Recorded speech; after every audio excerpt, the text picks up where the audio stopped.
Saudara bawa Alkitab saudara, kita langsung aja buka di dalam kitab Yohanes. Minggu ini kita sudah sampai di pasal 5. Yohanes 5. Haleluya. John chapter 5. Now we're gonna we'll read from verse 1 all the way through 18, yeah? And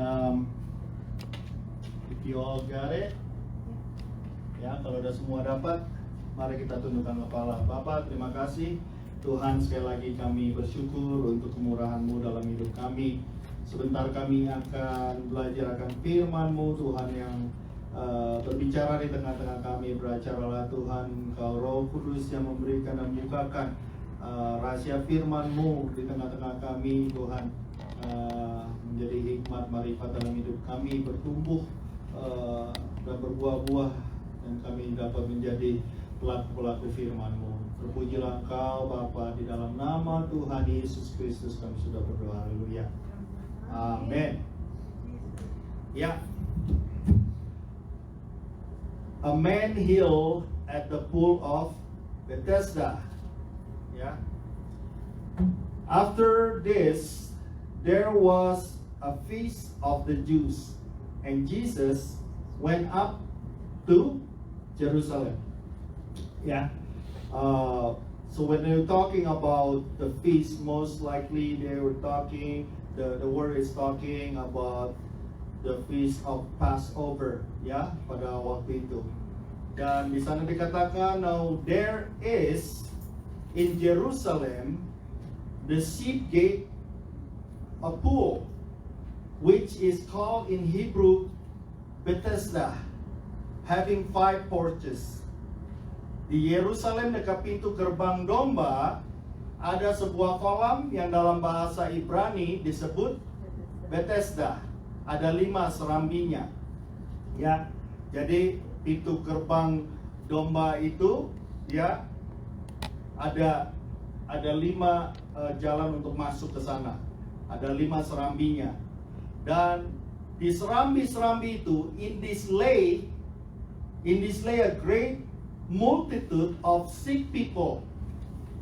Ya, dikatakan sick people, blind, lame, paralyzed, waiting for the moving of the water.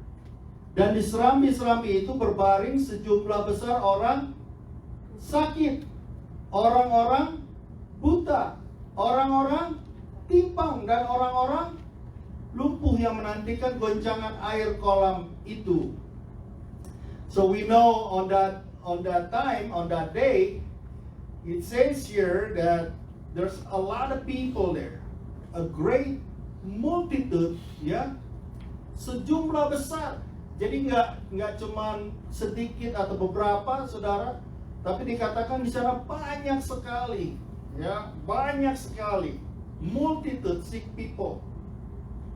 The sickness is all the way from blind, lame, ya, paralyzed, ya, orang yang buta, orang yang timpang, dan orang yang lumpuh. And they were waiting for the moving of the water. Because at that time, they believed that for an angel, right? Number 4, verse 4. For an angel went down at a certain time into the pool and stirred up the water. Then whoever stepped in first after the stirring of the water was made well of whatever disease he had. Can you imagine this? Yeah. So they were waiting for something happen inside the pool of Bethesda. If they see the water is moving inside, right? If the water is moving inside, the first people that jump into the water will get healed. Now, if we read this before, right? This is not fair for some people, right? If it's probably not fair for the blind, yeah? They cannot see, but they can hear, right? Disadvantage, right? It's also a disadvantage for who? Paralyzed people. Why? Because they cannot move. Karena orang-orang yang lumpuh, mereka tidak bisa berlomba untuk masuk ke dalam kolam itu. Jadi ada satu hal yang tidak adil di sana, amin. Ya. Dan mereka menantikan suatu hal yang hanya sekali saja terjadi pada hari itu, pada saat itu. Ya.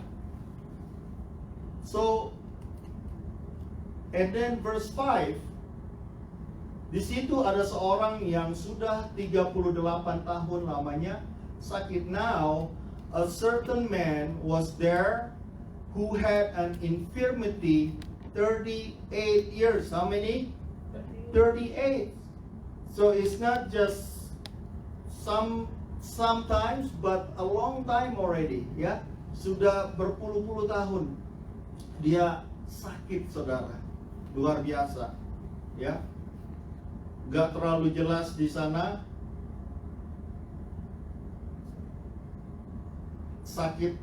sakitnya dia itu sebenarnya apa. Tapi dikatakan orang itu terbaring. Dikatakan di sana ketika Yesus melihat orang itu berbaring di situ, dan karena ia tahu bahwa ia telah lama dalam keadaan itu, berkatalah ia kepadanya, maukah engkau sembuh? Berhubungan dengan iman, saudara. Amin. Berhubungan dengan, do you want to be made well? Ya, this is so interesting. Of course, ya. Of course, when you are sick, when somebody said, mau sembuh nggak? Masa kita pasti bilangnya apa? Ya mau lah, ya kan? Udah lama lagi sakitnya.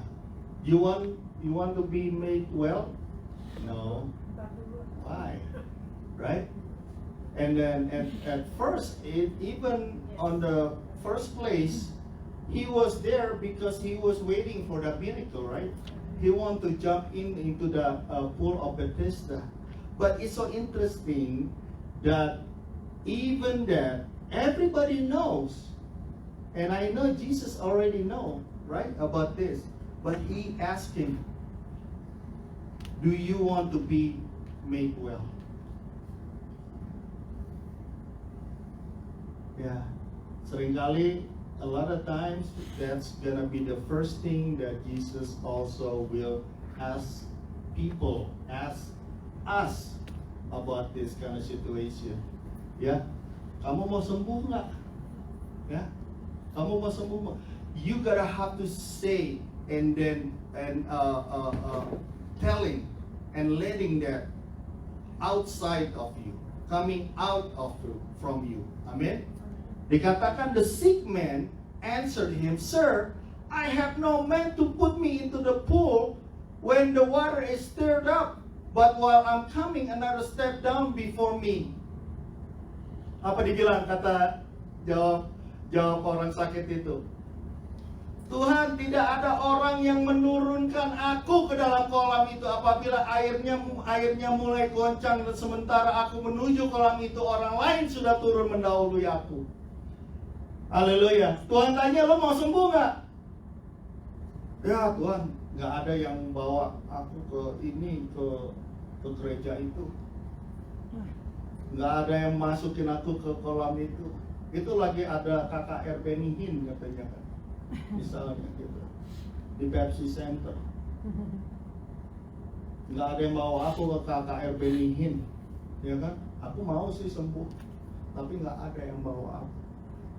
Padahal yang sedang bertanya kepada dia adalah Tuhan sendiri. God asked him, right? God asked him, but he said, nobody. In his mind, the only way that he can get healed is through what? Through the miracle that's going on inside that pool.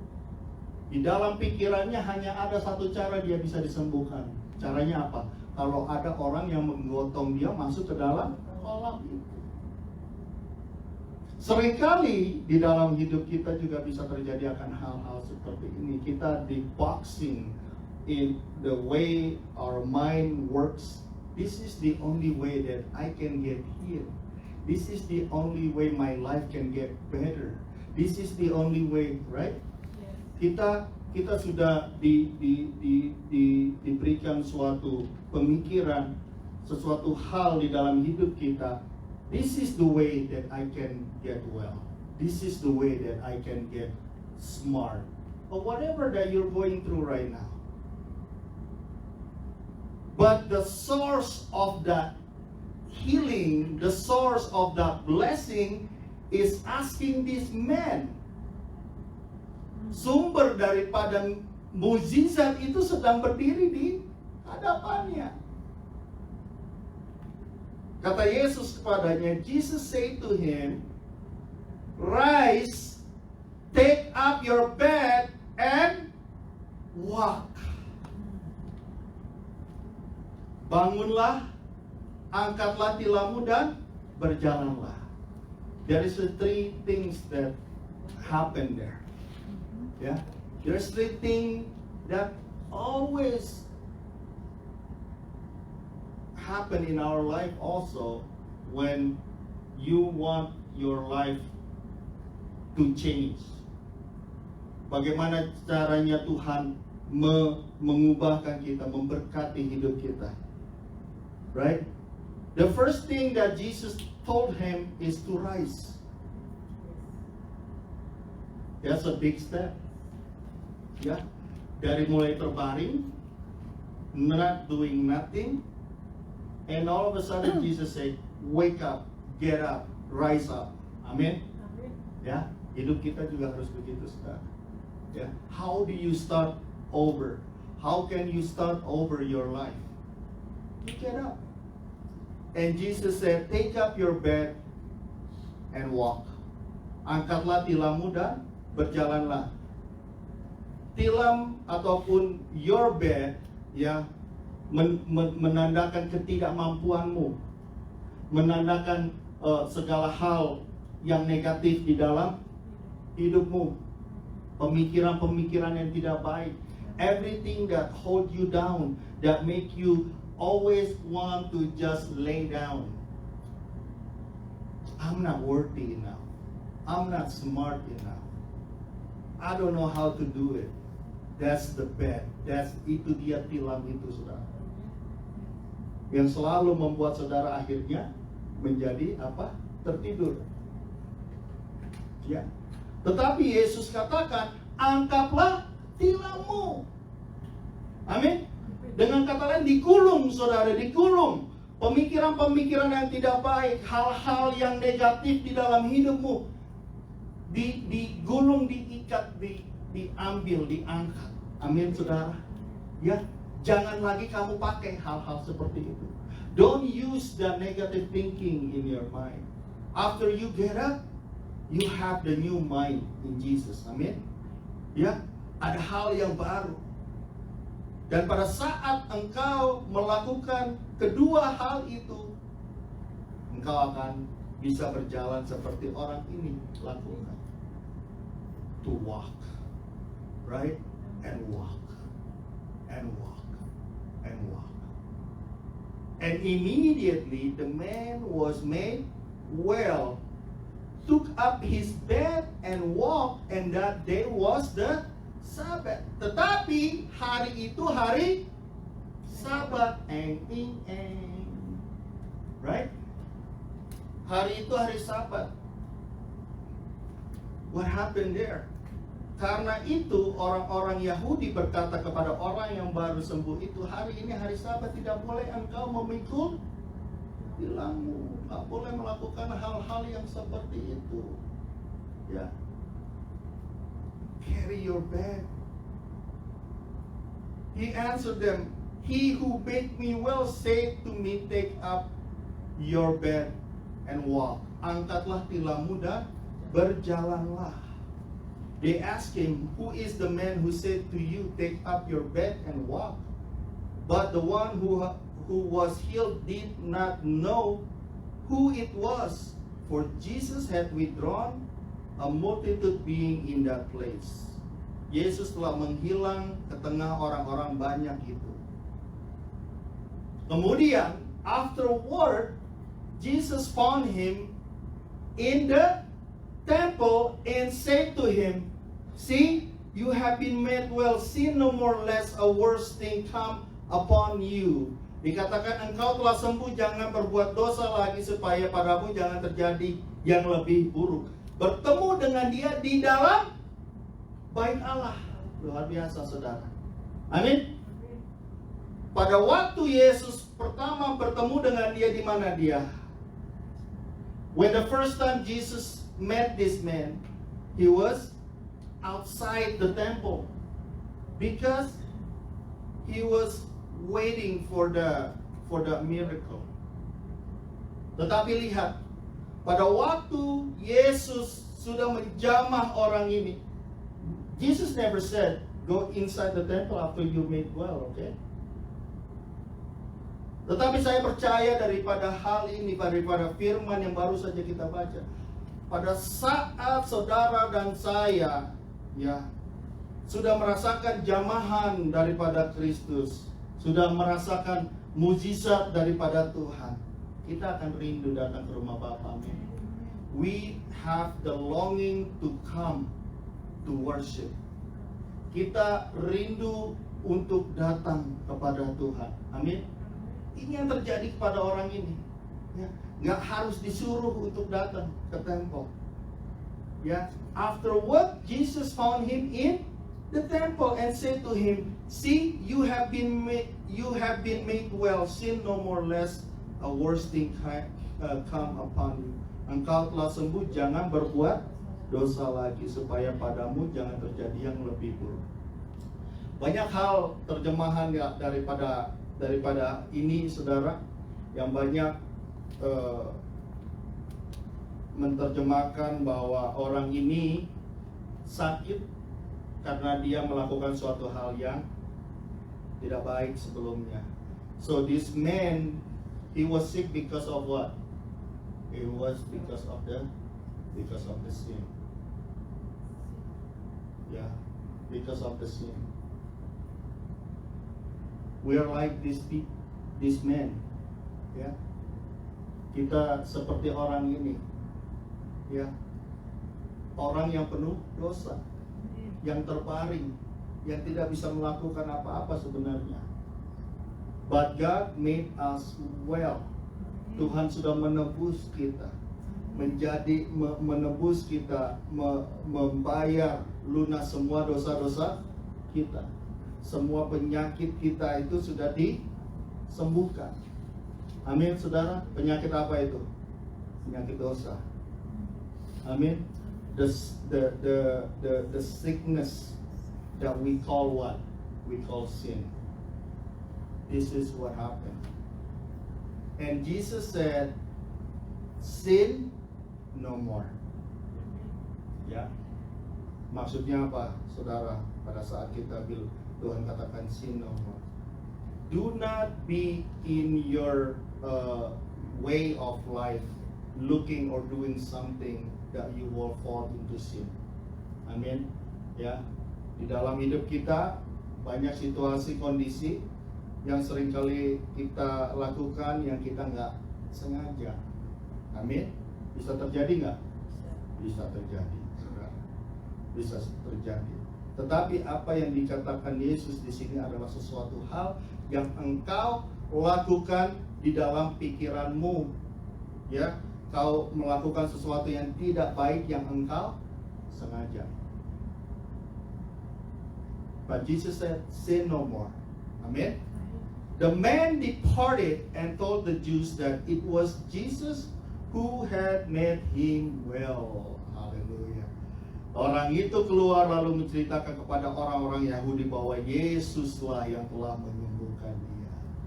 Look at this. This is a step up, right? Every single time. You know, I got healed. Who healed you? Jesus. Wah, you look different now. I know. Since Jesus lived in my life. Amin. Ya, waktu Tuhan menyembuhkan saudara dan saya dari penyakit yang namanya dosa itu, ya, kita akan senang menceritakan kepada orang lain siapa Yesus itu yang sudah menyembuhkan kita dan heal us. Amin. Yang sudah menyembuhkan kita. The man departed and told the Jews that it was Jesus who had made him well. Dan karena itu orang-orang Yahudi berusaha menganiaya Yesus karena ia telah melakukan hal-hal itu pada hari Sabat. Dengan kata lain, ya, karena saking religiousnya, ya, they're about the feast, ya, about all that religious thing that they have to do. You cannot do anything else other than that. Ya, melakukan hal-hal yang lain, walaupun hal itu adalah suatu hal yang baik di mata Tuhan. Karena hari itu hari Sabat. Tetapi ia berkata kepada mereka, Bapakku bekerja sampai sekarang, maka aku pun bekerja juga. Sebab itu orang-orang Yahudi lebih berusaha lagi untuk membunuhnya, bukan saja karena ia, lihat, meniadakan hari Sabat, tetapi juga karena ia mengatakan bahwa Allah adalah Bapanya sendiri dan dengan demikian menyamakan dirinya dengan Allah. Therefore Jews sought all the more to kill him because he not only broke the Sabbath but also said that God was his Father, making himself equal with God. Amin. Tuhan datang bukan untuk menyediakan Sabat, tetapi untuk menyempurnakannya. Karena Tuhan Kristus adalah Tuhan atas hari Sabat, saudara. Ya. Pada saat ini Tuhan ingin menunjukkan there is more that you supposed to do than just what? Doing your religious thing. Amin. Tuhan ingin mengajarkan pada saudara dan saya juga, ya, bukan hal-hal yang kita lakukan pada hari-hari Minggu, misalnya kita datang untuk beribadah, ya, tetapi kita melakukan lebih daripada itu, ya. Dikatakan Bapakku bekerja sampai sekarang. Jadi setiap hari, amin, saudara. Maka aku pun bekerja juga, ya. So it's not just in the Sabbath day, pada hari-hari tertentu, ya, but it's every day. Never stop. Nggak pernah berhenti. Ya. Jadi dari apa yang tadi kita baca, satu hal yang kita we want to learn from this is that the first thing God always asks people, asks everyone, ya, dia nggak pernah maksa, saudara. Amin. Even though He is the healer, dia a miracle worker, ya, seperti lagu itu, ya. Tetapi dia tanya dulu sama orang ini, mau nggak engkau sembuh? You want to be made well? Amin. Ya, dia akan melakukan hal yang sama kepada siapa aja, kita juga, ya. Nggak ada yang terkecuali. Yang kedua, ya, you gotta have to act on your faith. Ya, waktu engkau mendengar firman Tuhan, when we receive the word of God, you act on it. Ya, you rise up and take up your bed and walk. Dengan kata lain, ada usaha, ada sesuatu di dalam hidupmu yang bergerak, saudara. There's something inside of you, right? There's something inside of you. And the third thing is Jesus already healed us from our sickness. Apa itu, saudara? The sickness of sin. Amin. Tuhan sudah sembuhkan. Tadinya kita seperti orang ini, terbaring, nggak ada daya, saudara. Ya, tinggal tunggu ininya aja, waktunya. Tetapi Tuhan sudah membangunkan kita, sudah membangkitkan kita, memberikan kita kehidupan yang baru. Dan yang keempat kita belajar di sana apa? Tuhan datang untuk menyempurnakan Sabat itu, saudara. Ya, dari situ kita melihat, ya, bukannya kita tidak merayakan ataupun honor the Sabbath, right? It's more than just that. Amin. Kita honor the Sabbath, but it's not stop there. It's more than just that. Amin. Lebih daripada itu, kita honor what God is doing in our life. Tuhan katakan, Bapakku bekerja sampai sekarang, maka aku pun bekerja juga. Jadi every single time you have to honor your God. Amin. Not just only the Sabbath. You do good every single time. Amin. Puji Tuhan, itu aja firman Tuhan untuk kita pada malam hari ini. Ya, banyak hal di sana sebenarnya, tapi saya hanya mau fokuskan kepada 4 hal itu pada malam hari. Dan kita berdoa, kita boleh bertumbuh atas pengetahuan yang baru kita pelajari bersama pada malam hari ini. Haleluya. Puji Tuhan. Oke, ya.